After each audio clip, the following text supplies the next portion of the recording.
Well, hi there you handsome people, this is your favorite YouTuber, PewDiePie. A while ago I made a video talking about Spider-Man collectibles that came with food, but in that video I focused only on figures that were released in America. I purposely left a lot of collectibles out of that video that were from other countries, and as many of you already know, I'm Mexican.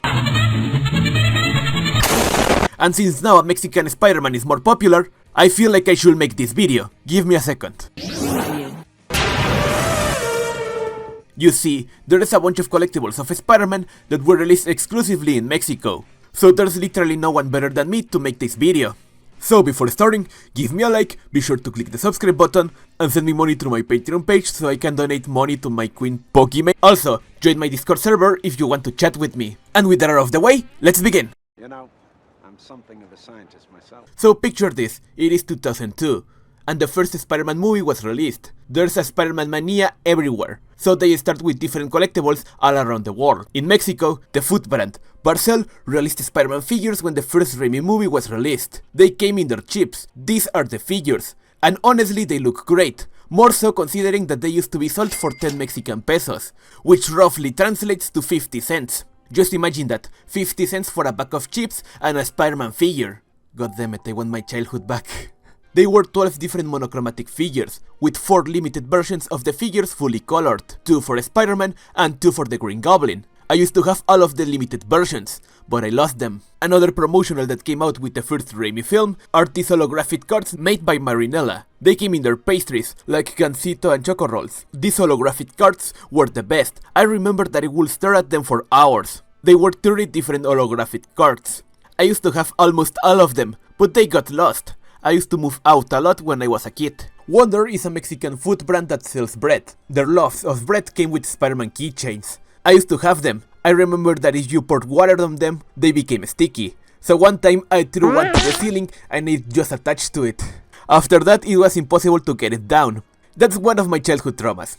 There were 6 different keychains. 2 for the Green Goblin and 4 for Spider-Man. Some other promotionals were released, like stickers and mini posters, but these ones are the most important if you ask me. And then it comes Spider-Man 2, the best movie of all time. With this film, Barcel released the same promotion, 12 monochromatic figures in their chips, with 4 limited editions, but this time of Doc Ock and Spider-Man. Honestly, these ones had even better quality than the previous promotionals, and they were still around 10 Mexican pesos, which means roughly 50 cents. Seriously, I want my childhood back. Lara is another Mexican brand, but they make cookies. When Spider-Man 2 was released, if you bought one of Lara's cookie boxes, you got one of the 3 spider balls. Yeah, they didn't think the name in English. But get this, these ones are one of the most expensive Spider-Man collectibles.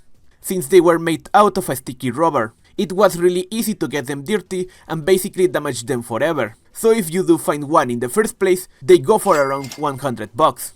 Also, I want to mention these Spider-Man web shooters that came in Kellogg's products. They were great. I remember playing hours with them when I was a kid. The one I had broke because of the excessive use. I wish that I had mine back. I know that this did arrive to America, but I wanted to mention it because this might be my favorite Spider-Man collectible from a food product, even if I don't currently have it. Bimbo is another brand that sells bread. Back when Spider-Man 2 was in theaters, if you bought one of Bimbo's bread loaves, you got a plastic buildable figure. It looks like a cart, but once you detach the pieces, you could build it. They were 4 different figures, 3 for Spider-Man and 1 for Doc Ock. These are impossible to get by these days. They also had a rubber gum that made them slide through walls. They were awesome. Spider-Man 2 also had some other minor collectibles exclusive to Mexican food brands, like posters and stickers. But again, I think that these ones are the most important. After the 3rd Spider-Man movie was released, everyone wanted a piece of that symbiote money, so there's a bunch of collectibles from that movie. The soda, Mirinda, had some collectibles under the caps of their bottles. They had 3D illustrations of the characters that appear in Spider-Man 3, and some others even depicting the scenes from the movie. I remember having almost the whole collection. They were 48 different caps. When I had them, I would stare at them for hours, literally. There is other Mexican candy named Sonrix. They sell a different variety of sweets, but the most epic one was this Spider-Man 3 box. They had a bunch of candy, but all of them contained special prizes, like these epic Beyblade-like Spider-Man figures, web shooters, yo-yos, and some of them even came with a DVD of Spider-Man 2. Honestly, these were the best times to be a Spider-Man fan. All of this felt like a celebration of the movie, and not just consumer exploitation, whatever that means. We also had more web shooters in cereal boxes. And yes, by web shooters I mean that they shoot anything but actual web. But still they were awesome. I still have mine, it's Venom, and it still works. Some of the best collectibles came from Gamesa. They sell a different variety of cookies and pastries. In some of them you could find keychains of the movie, most of them depicting Spider-Man, Symbiote Spider-Man, or Venom. In some of them came a coupon that you could exchange for a rubber Spider-Man toy that you could throw really far. This is also another Spider-Man collectible that is hard to find these days. If you find it in the first place, it's kinda expensive. Bimbo had some collectibles as well. In their bread lobes came some Ziploc-like bags to store food in them. I used to have them, but they broke. Still, I have a poster of the promotional, because a friend of mine that worked at a store gave it to me. It looks pretty great. It reminds me of the good times. And with this, we finally wrap up the collectibles of the Raimi trilogy. No sparkles!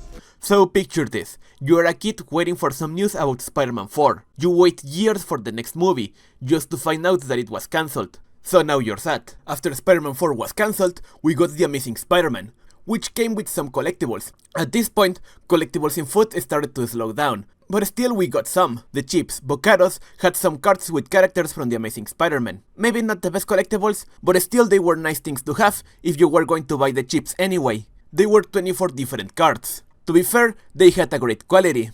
Burger King had some toys from The Amazing Spider-Man that didn't arrive to America, for some reason. They were just released in Mexico. These air balls from The Amazing Spider-Man. 3 of Spider-Man and 2 of the Lizard. The Lizard ball just looks straight up weird. I still have mine, and it's cute. Grayson is like a Mexican copy of the Kinder Surprise egg. For some reason they acquired the license of The Amazing Spider-Man when the movie was released. Their surprise eggs came with figures of The Amazing Spider-Man that honestly were awesome. They were 12 different figures. 10 of Spider-Man and 2 of the Lizard. It surprises me the amount of collectibles of Spider-Man that are exclusive to Mexico. Some of them are really great and have an astounding quality, obviously considering their price.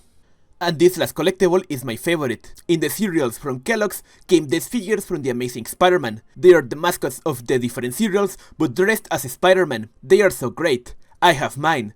I'm just missing one. They are honestly awesome. It baffles me that these collectibles only arrived to Mexico. More so considering that these are the mascots from cereals that belong to American companies. But yeah, another win for Mexican Spider-Man fans, I guess. If you're nothing without this suit, then you shouldn't have it. And picture this, you're a teenager waiting for The Amazing Spider-Man 3, and somehow the trauma of Sony rebooting a movie that you love with all of your heart happens again. We arrived to Spider-Man from the MCU. If Andrew didn't get much stuff, Tom Holland got even less, but that doesn't mean that some great stuff didn't happen. There's a pastry here in Mexico named Nito.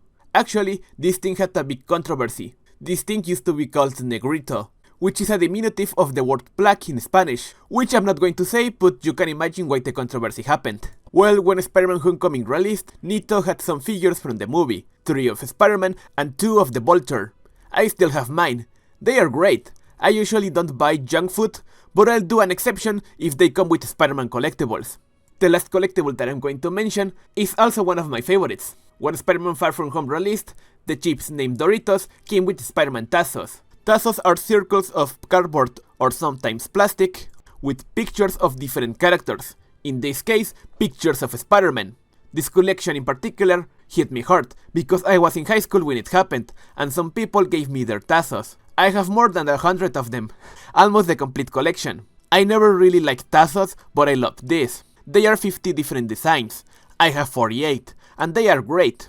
These Tazos became kinda famous, because one of them came with the logo of the Raimi trilogy, and people were saying that this confirmed that Andrew Garfield and Tobey Maguire were going to appear in the next movie, which they did, although I think that the logo of Tobey's Spider-Man being in this Tazo is the result of the designers being lazy rather than predicting anything, but whatever, what do you think? And with this, we arrive to the end of the video. Honestly, it baffles me how these many collectibles are exclusive to Mexico, some of them being actually remarkable. It makes me wonder about the stuff that is exclusive to other countries and we don't even know. If you know about something that is exclusive to a different country, leave it in the comments and who knows, I might even make a third video about this topic. But with that said, if you want to help me out, give me a like, click the subscribe button, And I'm uploading shorts daily, so go through my channel to see if you find something that you like. Join my Discord server if you want to be closer to me. And with that said, I'll see you the next time. Bye bye!